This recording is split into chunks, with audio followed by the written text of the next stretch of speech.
Welcome to Go Home Heat, a wrestling podcast. We have New Japan Jared, the Go Home Heat Kid Ray, myself KP, talking a pro wrestling week. I will mow us through a little bit of Impact. We will get into the main event of the U.S. Wrestling Week AEW, and then Jared will walk us through some G1 stuff and recommendations.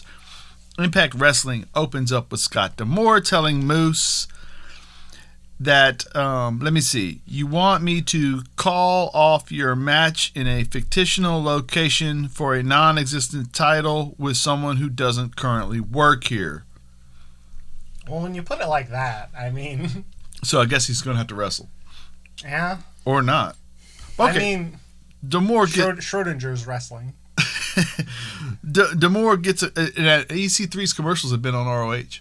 Really? Oh, I remember hearing something about that. Right, crazy. D'Amore gets a call on Rich Swann's ankle, so he walks away from Moose as Moose continues to try to talk. It looks like the news is bad. Rosemary and Taya versus Tasha Steelz and Kiera Hogan, and versus Havoc and Neva. 17-minute little banger here. This division is so good. They don't even have a women's tag title, and they put on tag matches like this. But they could. It's great. Oh, easily. Taya winds up diving off the turnbuckle to the floor and manages to miss everyone. Oh. Well. Goes face first. It's like she splits them and just hits her face. Boom. But she seems fine, and Rosemary does wind up getting the win, pinning Tasha. And so this is setting up, though, a little bit more of a discussion between Havoc and Rosemary over bringing back, we'll just skip to it. In a segment later, Havoc and Rosemary are discussing that Havoc doesn't want Father James Mitchell back. Rosemary does, in order to get the wedding taken care of, because only the evil Father James Mitchell can marry the demon to the mortal. And Havoc is against that, so Havoc says, you're not going to leave this alone. I'll tell you what, we'll have a match next week to decide Father James Mitchell's fate. I mean, that's very fair, in all honesty. Right. I want to live in this wrestling world where people can just settle differences like that just through, like, a wrestling match. Yes, and you know it's what I mean? over. And then it's over. Yes, we don't talk about it anymore. Falaba, who stole Hernandez's money, is having second thoughts about sharing the money which he absconded for the wedding. Swinger, in this segment, you have the little crew they always have. Eddie Edwards' wife, Swinger, Crazy Steve, Falaba, and the groom-to-be, Bravo. Yes. Now, Swinger kind of rules this segment, but Crazy Steve figures out that Falaba has the money with his instincts, I assume, or maybe the wooden monkey told him. I'm not 100% sure. This turns into a little back and forth, which means we're going to wind up having a match between them. Clip over to Rhino telling Heath that he is going to get his shot at the Call Your Shot Gauntlet match. Heath wins, or Rhino wins. Heath gets the contract that he recommended to the company. If he were to lose, he has to go away, no questions asked. And Heath walks off, says thank you for going and getting this done. D'Amore comes out of his office and says, when are you going to tell him the rest of it? Rhino says he doesn't need to know. The rest of it is, if Rhino or Heath don't win, Rhino has to leave too. Oh. So Rhino has stakes. Rhino has put his own contract on the line. For his buddy. Correct. Then we get to Neil Dashwood, Tommy Dreamer, Brian Myers, Cody Deaner, Johnny Swinger versus Hernandez, Cousin Jake, Aliyah, Rhino, and Heath. In some degree, this is a preview of the Gauntlet match. Heath winds up being the star here after a little while. I never think of Heath as a big guy, but Swinger's not a small guy in this company right now, no. And Heath dwarfs him. Yeah, I mean, that's the thing, is like Heath was big in a land of giants. Like, he was put up next to people like Drew McIntyre, who's like huge. What's his name? Jinder Mahal. Yeah. Jinder Mahal. That was the yeah. group, right? And he's like 2 inches shorter than them. Yeah, they're 6'6". Yeah, you know what I mean. They're absolutely humongous. He's just like normal big in a lot of ways. You know what I mean? Just a really big guy, athletically big guy. Yeah, right. And he's great, and he looked good in this match. And if they continue to, it'll be interesting to see post this because he's still kind of playing the I got kids role in a little bit, but a little more seriously. It'll be interesting if he gets the contract, if they allow him to paint himself differently, because I think he can. He's a grown man now, you know, and if he were to get, like, what happens if a character like that actually has money to make a living and he doesn't have to worry about, I got kids anymore? Yeah. Does that go to his head, or he's always wanted that? There should be a shift. You can't always be the guy who needs a job. If you have a job and have had a job for a while, you know. Well, he was in WWE for 20 years. Yeah. You know, I'm sure that's 6 figures. You know. So anyway, Sami Callihan and Shamrock attack at Edwards backstage. Callihan is using Shamrock as his own personal weapon right now, which is interesting.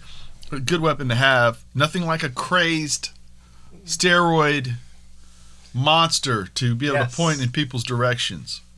Maybe with a little CTE involved in there. Yeah, I was thinking of how to phrase that. Yeah, right. Kylie Ray. I called it last week. This time she wrestles Kimber Lee.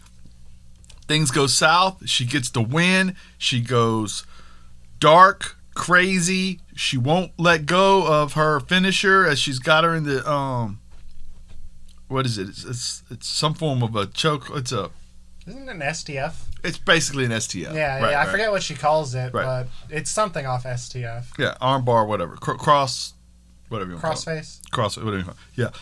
You can't say crossface. Not in the world. You can't say crossface. Why?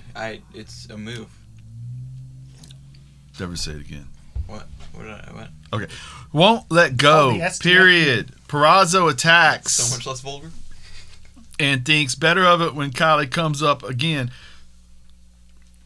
Does Kylie's good outweigh Susie's bad? Or does Susie's bad infiltrate Kylie's good? That's the question, right? That's the dynamic. Yes. Doc Gallows versus Madman Fulton. They brawl to the break, double count out. When we come back from the break, it's a no DQ match. Gallows goes over here. It's pretty good. I mean, Gallows is somewhat limited to what he can do, but he's in a scenario like this where he gets to hit you with chairs or whatever. It's absolutely. Fine. Yeah. Then after this is over, EY gets in the ring, and he's mean, very mean. Scott D'Amore says he got the phone call, and I'm here to inform you that you are right. You have severely injured Rich, but he's still ahead of schedule, and he will be ready for Bound for Glory. Swan then jumps EY. And that's pretty much it until, well, no, it's not, because we have the Moose EC3 match, and they are fighting on top of the boardwalk, it looks like, or some form of a bridge. It's very limited. Like, they're fighting on a bridge, and it doesn't look like a long bridge at all, and it's not very wide, so they can't go left and right, and they just punch each other. It's literally a fist fight. All right. And EC3 gets the better of Moose and thinks it's over, and picks up his belt to walk away. There's no ref there or anything, I don't think. And Moose arises behind him and pummels EC3 to the point where his hands are bloodied. EC3 is bloodied. He takes the belt, walks away, and EC3 turns and looks, and the picture we get as this thing is ending is him almost laughing about what has just happened, which is an interesting take on a loss, and a brutal loss at that, right? Yeah. And a brutal fight, too. Okay, then, so for Bound for Glory, we have set up Kylie Ray, Deanna Purrazzo, EY Rich Swann, the Good Brothers versus Ace, Madman versus Motor City Machine Guns versus the North, Call Your Shot gauntlet match, where Rhino and Heath's careers are on the line, an X Division match with Raji, Bay, Grace, TJP, Trey Miguel, Willie Mack. Good Lord. Yeah, next week's thing has Havoc versus Rosemary for whether or not they get married, and the North versus the Good Brothers, which to some degree is a dream match in its own right. It's going to be interesting. They've got things set up, and I think we got next Saturday, I believe, would be Bound for Glory. That sounds right. Which is great. Great. Okay, now let's get into the meat of the weekend. AEW. Did you bother to watch our 1-year anniversary special? Yes. I think the whole world was watching. 1 year. 1 whole year. It's actually been a year. Wow. Yes. Which is crazy to me. It's kind of. It feels like yesterday. Not yesterday, but at least like a couple months ago. It's like the thing where you learn like, oh, they've had more matches without crowds than with crowds. Yeah, it's like, wow, really? Good Lord. Yeah, they've had like way more pandemic shows than normal shows at this point. Right. FTR versus the Best Friends begins our anniversary special. Title match. FTR wind up using a belt for the win there with the Tully thing. Good little match. They destroyed a gimmicked video game machine that looked as if, or the gimmick, or the machine was hollow. No, that's just, honest to God, that's just what they look like. The actual like circuit boards and stuff that make up the game are really small. In all honesty, it's mostly just empty. Even in older ones, you know. What did you think of this match? I thought it was all right. It's okay. I don't know. Here's a little spoiler. I was kind of a little disappointed with most of this show, but that might have been because I probably wasn't in the right mind while watching it either, because I was probably really tired. Also been there. No, this match was good, but I kind of go back and forth on FTR for a couple reasons. Like, they're good wrestlers, but it's just like the shenanigans feel almost beneath them. And I get that they're like, their whole thing is they're supposed to be hypocrites. They're supposed to, be by the rules guys that, bend or break the rules if they can get away with it. I don't know. Okay. Okay, the matches they had pre-title reign felt different than the ones now. Like, do they really need to be, like, straight up cheating to beat Best Friends if they beat Kenny and Hangman, not exactly clean, but not with like Tully holding down a foot or something like that in the match. I don't know. Okay. It's not a huge deal, and the match was still pretty good. Okay, so you have a match, and inside of a match you have a setup of a Best Friends Miro Kip thing by running through Kip's video game that Penelope's playing. Yeah. Then you have a referee who I'm assuming is on the take, because the finish is the referee, for no explicable reason, turns away and covers his head, and they're not that close to him. You know what I mean? Like, there was no reason for that. So he has to be on the take. Tully has to be paying him. And so that's another sidebar to what's going on here. The referee actually follows them out of the ring and then follows them up the ramp. So it stands to reason. So a lot was going on here that wasn't wrestling. Yeah. You know what I mean? That always sours matches for me. If there's a lot going on that isn't just legit wrestling. And my problem, that's kind of Revival's biggest asset, is that they are just wrestlers. They're good bell to bell, right? Yeah, their thing was that they were just fists, no flips. That's a different company. But that was their thing, because that's how they wrestled, and that was. Yeah, that's the kind of view I had of them, where I'm just like, I thought they were just really good at occasionally bending the rules to their liking. Right, and now you see him go to the top rope every now and then. Now you see Tully doing stuff. Just straight up cheating. Right. I don't know. Right. It's all right. No, it's not like a huge deal, but it's all right. I got it. Now, Miro and Kip are now going to wrestle, not race, Sean Maluda and Lee Johnson. No. There was a couple of indie talent that they've had on Dark a couple times. Right. One Those of guys them's are pretty good. One too. of them's Alpha's kid or Sika's. I think so. Yeah, I think that's what JR said. Miro showcases this thing. He's the whole show here. He beats him up and then he pins him, and then doesn't pin him. He puts him in the camel clutch. Yes, he slips out of it initially. And then He still looks a little rusty around the edges, but then they threaten the best friends over the arcade game being destroyed. Right? he yells a lot of things in Segment, you like the segment? It was alright. Okay. Archer is beating up Moxley backstage, and Jake seems to be trying to figure out how to get his vest on. Referee comes down to try to separate him. A standard Lance Archer segment, really. Right, okay. MJF announcement time. The MJF gives Sammy Guevara a jacket that is way too big for him, and they make him put it on, and he's upset about it, and he's flapping his arms. Fits like a glove, Like MJF says. Yeah. Next, MJF tries to banter with Jericho, and eventually Jericho's like, just cut the crap. And then, MJF says something really funny.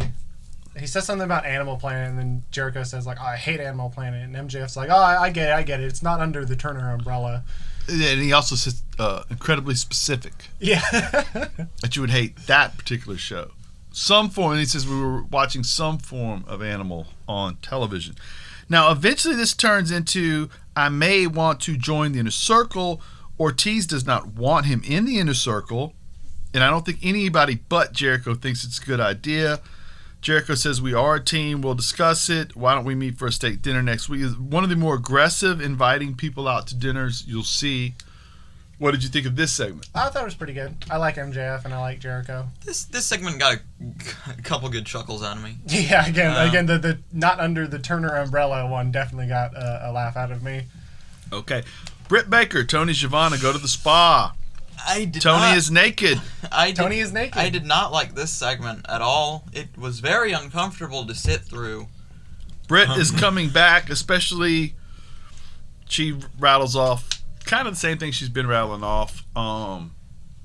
Then they decide to pull hair off Tony's chest with hot wax, and then she tells Tony to cover up his parts as she's talking to him, and he's getting a foot massage. Yeah, I'm gonna move on. Cody versus I like the segment. Cody versus Orange Cassidy. Tom, you liked it? Good. Yeah, the Brett segment? Yeah, I mean, it was funny. Okay. Cody versus Orange Cassidy. Time limit expires on this thing. I thought this was really good for Orange. I felt like it was a good mix of the worry we've had, which is he's not going to be Orange anymore. I thought it was a good mix of him being formidable while hearkening back to these things that made him good or made him different from every other wrestler, right? I felt like Cody hinted around at the heel turn that I expect.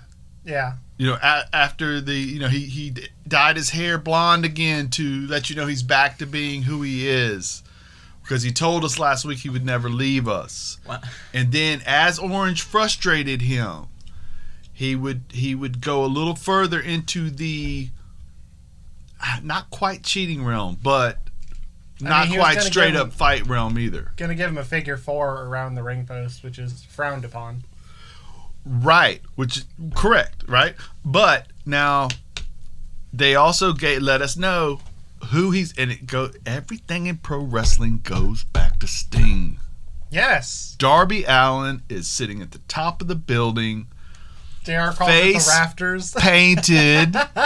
Face painted. The conscience of pro wrestling, the conscience of this show is hearkening down as we are overlooked here in the studio by a beautiful portrait of Sting. Signed copy.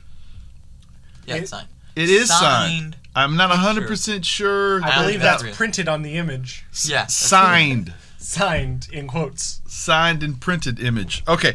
Now, that's when Cody has to turn, right? Yeah. Because Orange isn't the one you turn on, right? Darby's the one you turn on. Darby's the future of... I mean, shit, if you're going to make him more sympathetic. Orange fights him to a draw.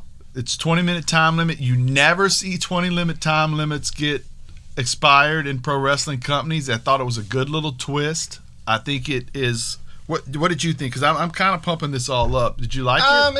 It was okay. I wasn't like super thrilled with it.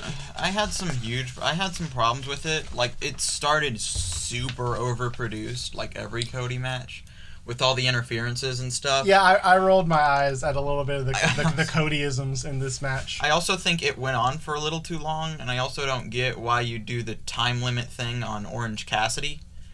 But they're selling Orange. I mean, you may not buy it, but dude, they're selling it. They put him in a thing with Jericho. They've had him go over Jericho. He won his rivalry with Jericho. They stuck him in a title match with Cody. I mean, besides wrestling the freaking Young Bucks, who else is he? I mean, I don't get how losing to Cody makes you look weak though, because he's Cody. I get it, but I'm just pointing out that they are all in on Orange Cassidy. I don't know where that goes, but they are all in on Orange Cassidy. They 100%. Whether or not you are. Another problem I had with it was that Orange Cassidy did keep trying to sell the I'm a laid back dude, which is like, you've been wrestling like a wrestler for the past what is that, 6 months? But I think too at this point, I do think too though, people find, like, he went from doing this to I'm in a feud with Jericho, and maybe this isn't part of the script. Maybe he's just literally finding his self in front of our eyes, which is entirely possible. And if he were to do this style of match, he can't do what he was doing and be a guy that is in title matches. So there has to be a middle ground, and to me, this was close. This was way closer to the middle ground than what he had been, right? Correct. And I don't know that he's, I don't want to say good enough because that's not fair, but I haven't seen him wrestle enough for him to be in matches wrestling as a wrestler and go over, and me to be like, okay, that makes sense. If he could do this to where he kind of sort of slicks things out, and because one thing he is unique. And sometimes being unique can help you win as much as being great can help you win. Absolutely. Right. And again, if he keeps up this kind of, like you said, middle ground where he's like, the things he used to do that he's doing again, like the kicks, are more of a taunting, trying to goad him into something like that. That makes more sense. You know what I mean? Right. Were they? It was kind of, the slacker. Yeah. Slacker grows up or something. Yeah. Cody was furious. Yeah. Cody did a great job of selling the fact that he was furious from the beginning of Cody's the best dang wrestler this earth has to offer right now. Facts. Nobody better. Ask him. Ask Cody. He would tell you. The only problem is that he produces his own matches. Cody. Wrong. He's the best producer as well. Ask Cody. More shenanigans. Ask Brandy. Ask Arn. They'll all tell you who the best is. Ask Dustin. One thing that does drive me crazy, anyone who's though, employed by Cody is every match. Tell you that Cody's the best wrestler in the world. Right. And you know what's funny about that? Not a little. Don't get mad at me. What's funny about that though is y'all all hate Triple H, right?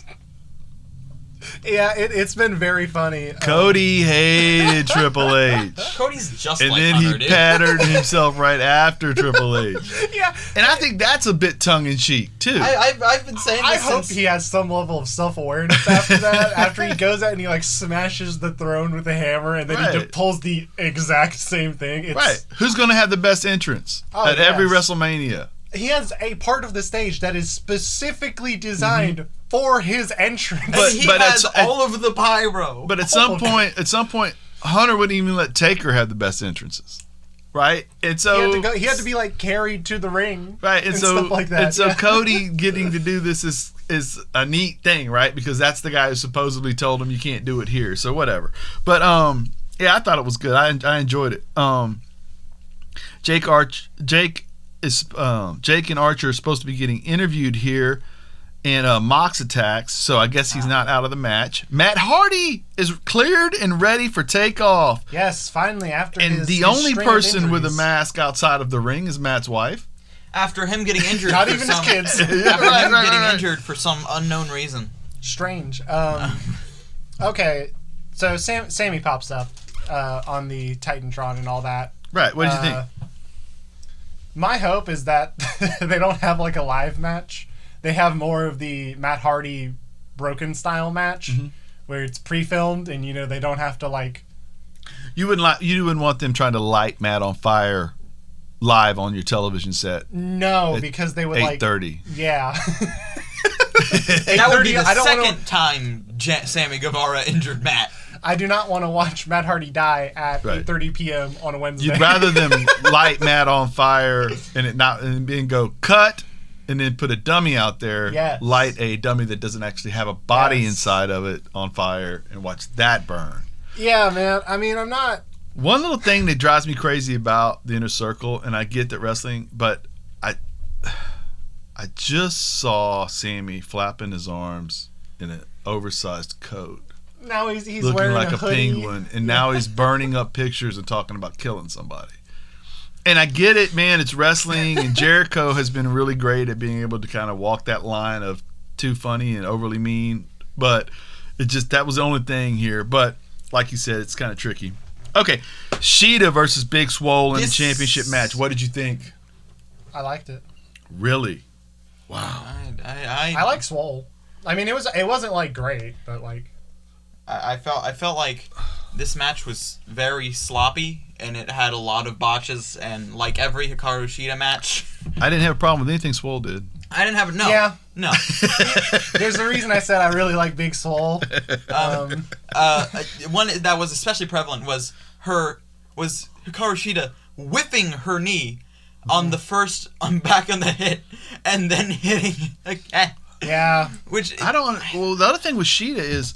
Sometimes she just kind of tiptoes around the ring, like she's running hard, but all people do that, right? Because they're too close to the. But she'll like, I don't know. It's almost like she's purposely moving in slow motion. Sometimes, I don't know if you see this coming.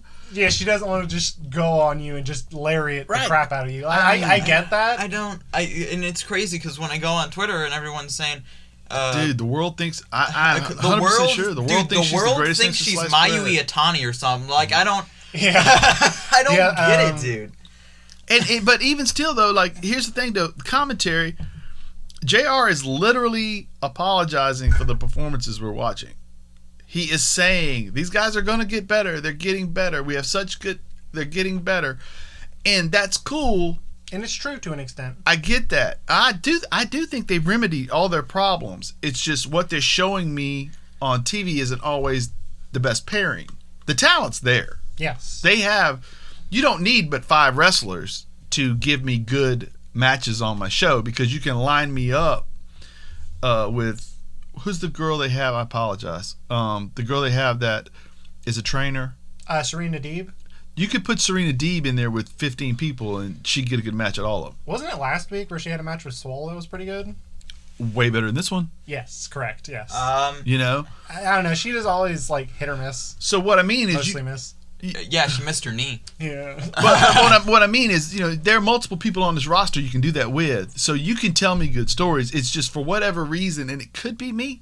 It could be me. I may not be able to watch Sheeta and get past what I've seen in the past in order to enjoy her properly. But, man, I have a tough time with her. And I apologize to y'all that like her. I'm sorry. I mean, and I don't dislike her. I really, when she first popped on my screen, you have kind of made me a fan. Jared has kind of made me a fan of Stardom in a way because we've watched a lot of them. So I wanted that. And she doesn't quite wrestle like that. No. Well, no. Again, I will say this till the day that she gets better. Is that not mean to say that? I will say this till the day she gets better. Yeah. Is that not mean? All right. I think so. I will say this forever. She is bad at striking. She's a striker that is bad at striking. Yeah. I don't know. I know her presentation's really cool, and she seems like everything about her is great till the bell rings.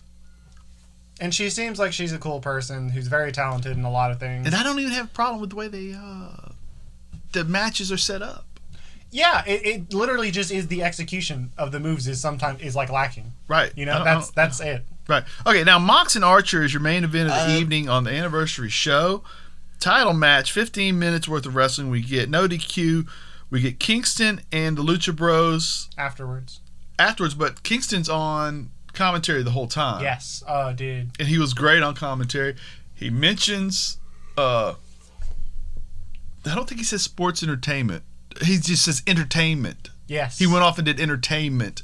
And then he mentions that Mox was supposed to take them with him, which is an interesting take too, right? Not only am I mad at you for leaving me, but you kind of told me I could go with you. I'm gonna mock that, but by the same token, I would have liked to got some of that money, right?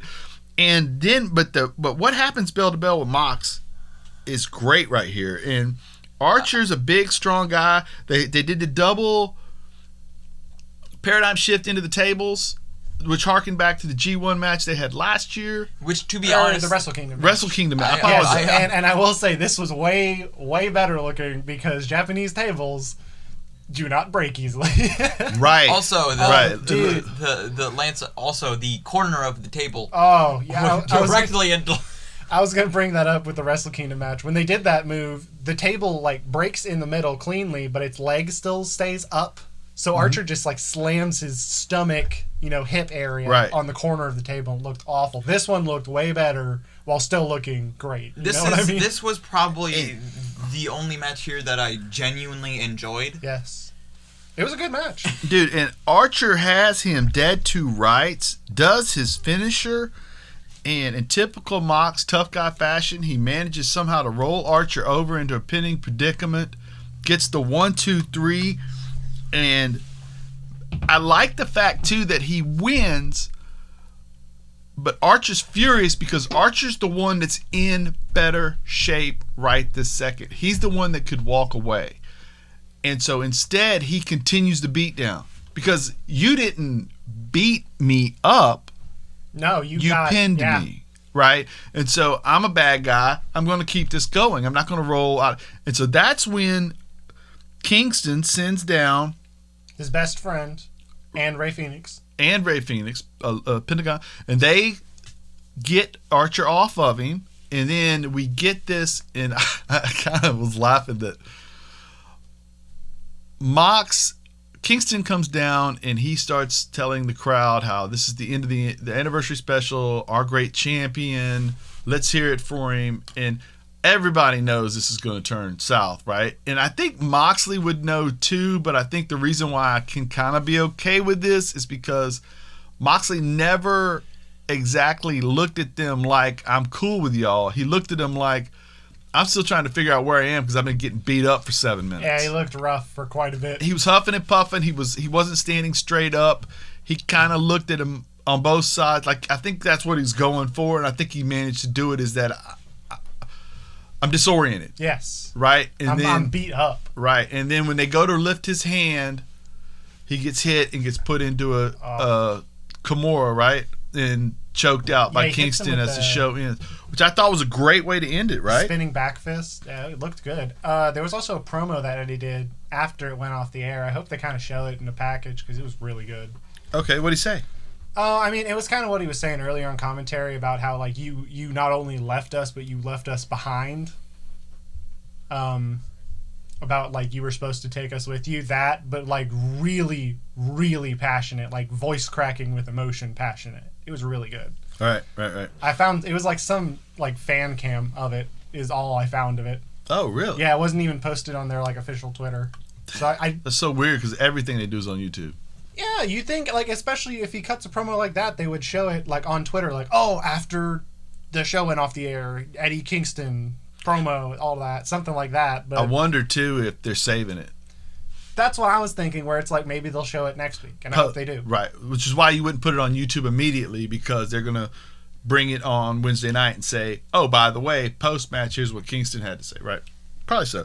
Now, you did have a drawing in there somewhere where Private Party, oh, yes, Silver and Reynolds from Dark Order, Butcher Blade, and the Young Bucks are going to wrestle for the number 1 contender spot.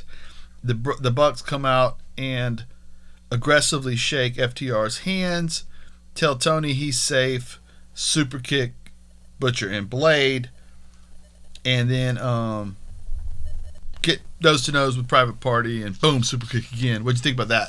it was alright. Yeah, the Young Bucks show in general. It was pretty good. It was pretty good. I mean, even when AEW, I think, has, like, stumbles and things that I don't, like, love, there's not any segment that I'm just like, well, this was terrible. Right. At the most, I'm just like, okay, that didn't do it, right? It didn't do it for me. It didn't thrill me. None of the Young Bucks' whole storyline with them super kicking people. I don't want to say. It just doesn't seem as cool as if, like, DX was doing it. And I know that comparison's not entirely fair for, like, a number of reasons. But it's the same shtick almost. Yeah, like... Well, no, it's not. Because Sean's was... He got super excited and would just run around kicking people, right? When Sean did a super kick... And I don't know how that worked because, like, when I remember Sean did a super kick, I think he kicked the 3-year-old one time or something, or a 6-year-old, right? They didn't really... You couldn't see it. It was off screen. He was a... I remember this. He was not fired, but he took a break from WWE and he worked as a cafeteria worker. There was this annoying 6-year-old girl that was just like, make me food. Yeah, he had to come around from behind cooking to get her this, that, the other, that, another. And Hunter came in and was like, what are you doing, dude? You're a wrestler, and he's like, come. I don't remember how it worked, but then he winds up super kicking the little girl.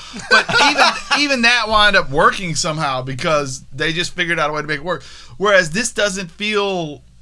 It's just weird. There's like the goofiness, the inherent goofiness of running around like thrust kicking people is not... It's not goofy enough. Mm-hmm.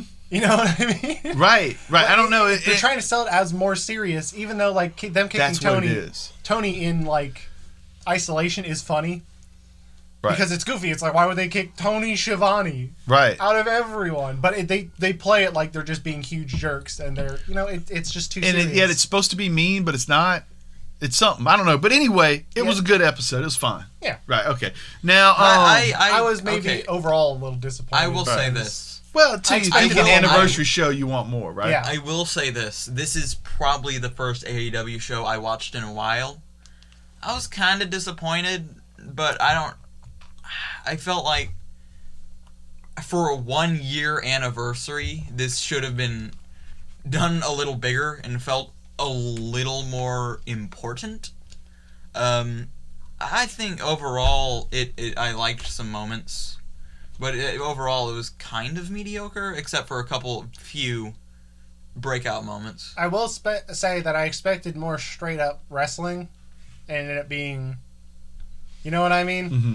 I expected, not exactly like pay-per-view quality, because I don't think that's entirely fair, but more of a, okay, here's like big matches that are happening that will have definitive endings. Mm-hmm. Stuff like that, rather than what it right, because you had the problem with the first match is you had a storyline that had been building where best friends overcome all this stuff to wrestle FTR.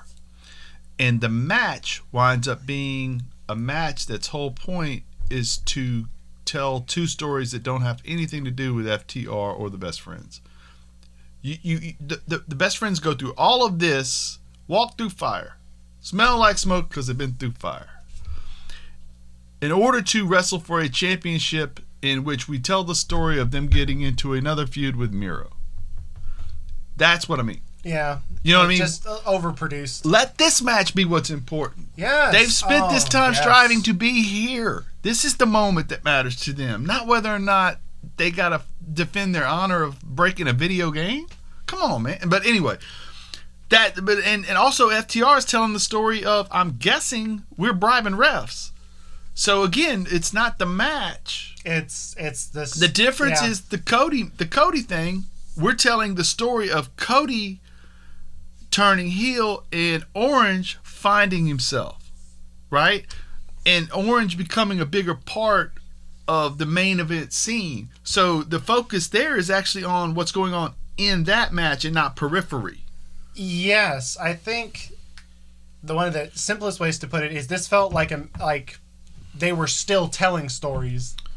They were continuing stories, but not actually definitively ending anything. So every now and then you need to have a final chapter. Yes. You need to have tell no story. A blow-off match? No, isn't a blow-off match where you are going to resume it later? I don't know. Something, I don't know. There's a lot of terms that get thrown around. But yeah, no. That's what I feel. All right, what's going on in the New Japan G1 tourney, Jared? Okay, I'm not entirely caught up, but in the next couple days, it's going to be ending. They're going to have the final on the 18th, which is tomorrow as of recording. But starting out last week, we watched a couple of days matches like Ibushi versus Suzuki, which was awesome. Right. That match was really freaking good. Shingo Okada was also a standout for just being really, really good. I mean, that's a dream match in so many ways because they've never had a match before. Right. Okada's always been in New Japan. Shingo's always been in Dragon Gate. Right. Even if they were at the top, they were at the top in different companies. Also, shout out to Ishii Cobb, which was just exactly what it needed to be. I want to say that after that match, Dave LaGreca said something about Cobb as becoming a can't-miss performer.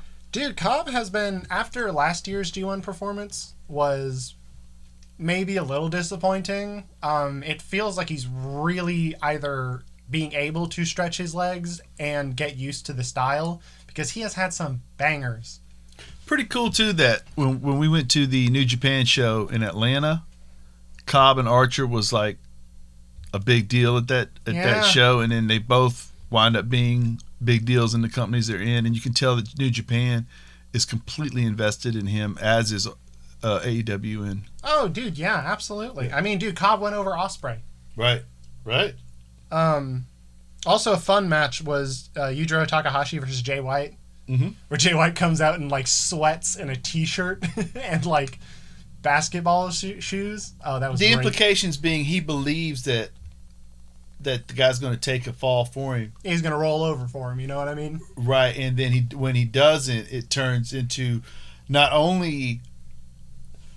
The cool thing too is it can't be just that he didn't want to roll over. It turns into, did Evil put him up to this? And if Evil did put him up to this, were you in on it, Gato? Which is cool storytelling as well. There's fractures appearing in Bullet Club. Well, yeah. For the first time in some time. Yeah. And like, I hope real fractures this time instead of the elite fractures where they're just different and it goes nowhere. That was great. The next night was all right. Naito Evil was okay. Had Evil going over, which is wild. I was surprised. I'm also surprised. I'm not thrilled with that in a lot of ways. Also, you were hurt. I could tell when it ended. You were like, ugh. I mean, I get it, because even if Evil isn't going to be the guy, for him to be a person that for whatever reason Naito can't go over, as Naito being your top guy, and even when he loses the belt, he'll still be one of the top guys. For him to always kind of have that thorn in his pocket, in his side, makes G1's Wrestle Kingdoms an interesting aspect of matching him. That is 100% true. In all honesty, I mean, it's on a much lesser scale, like Yano with Goto. Goto always beats him in like a minute, right? Because he always has his number and just doesn't put up with any of his shenanigans, right? So Goto just goes over Yano every single time, right? Stuff like that. Absolutely, I actually do agree with that.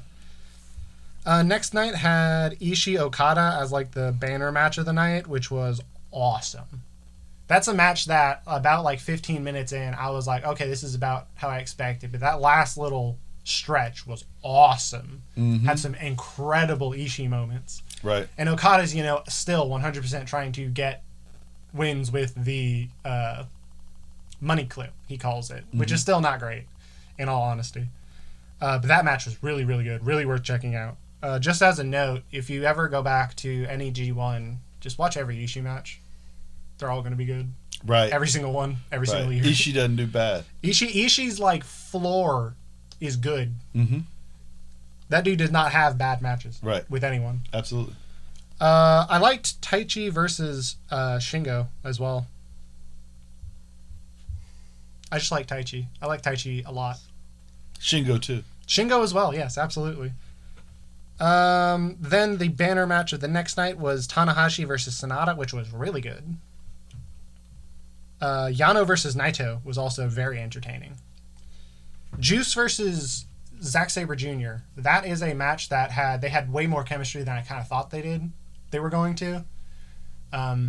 Really, really good, fun little match. I feel like they're going to have more, though. Juice almost killed him. Listen, I'm actually 100%. That's not Juice's fault. I don't believe that's Juice's fault at all. Why did Zach have his head like that to begin with? Anyway, there's a moment where Juice is in an armbar by Zach. Like, he's standing up, and Zach's, like, upside down, like, hanging from him.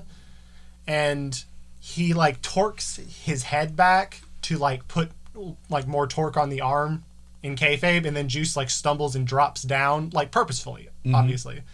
And he, like, Zach just, like, lands with his face on the mat, just, like, neck bending, and it looked horrible. But he did, like, why did he have his head back? Like, I get the visual, yes, but, like, I don't know. I put more blame on Zach for that than Juice. Right. But he appeared to be okay. If he was favoring his neck at all, I imagine that's more of like an, oh, God. Right. I'm glad I do a lot of neck bridges, and I'm very stretchy. Right. But the match was good. The match was still very good. But Sanada Tanahashi is 100% worth checking out. That's, again, I feel like Sanada's really moving forward. And I think with the passion he's shown, I think he goes... There's way more... I have way more interest in a character if he is calm because he's trying to be calm, but he can still be passionate. You know what I mean? Rather than someone who's just calm all the time. Mm-hmm. It goes from being one-dimensional to very three-dimensional. Right. With if you are passionate at certain times, but you act to calm yourself, and that's how your matches go, is you just being like, okay, I need to move to the next thing. That's way more interesting than I'm calm all the time, because then that just seems like you don't care. Mm-hmm. But if you're calm because you're trying to be calm, that's way more interesting, you know? Right. And then the next couple nights I have not watched yet. October 16th and 17th. I have heard quite good things. Those are the block finals. So we are moving into the very end game of the G1. End game. Haha. Avengers reference, I guess. Haha. Superhero movies. I mean, I gotta say, like, A-Block has... This has been a great tournament. Yeah, this has been a great tournament. Yeah.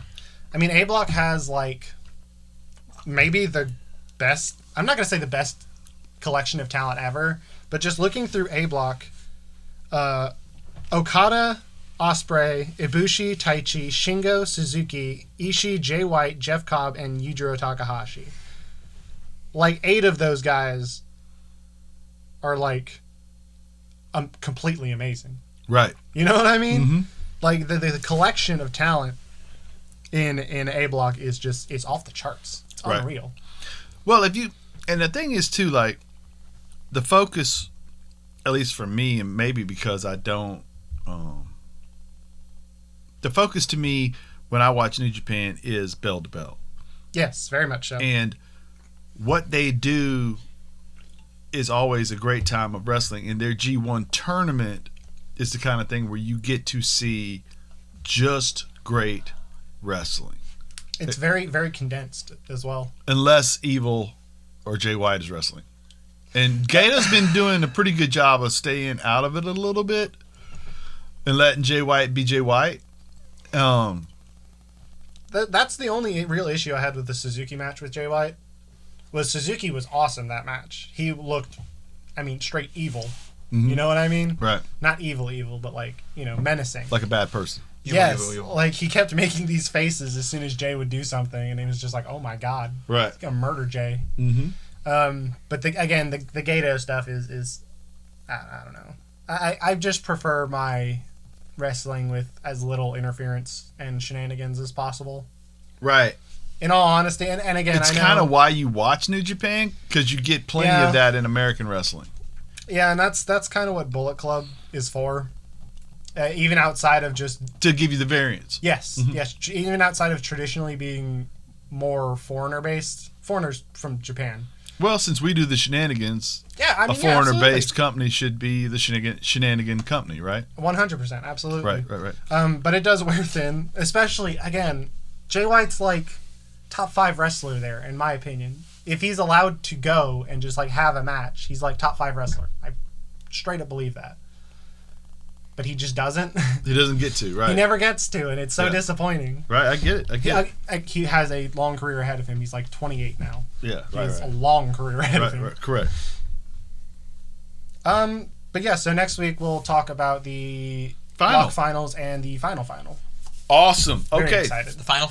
The So- finals. That is a wrap for New Japan Jared. For the Go me. Home Heat Kid Ray. Me. For myself, KP. This has been a Go Home Heat production. Copyright 2020. Go home.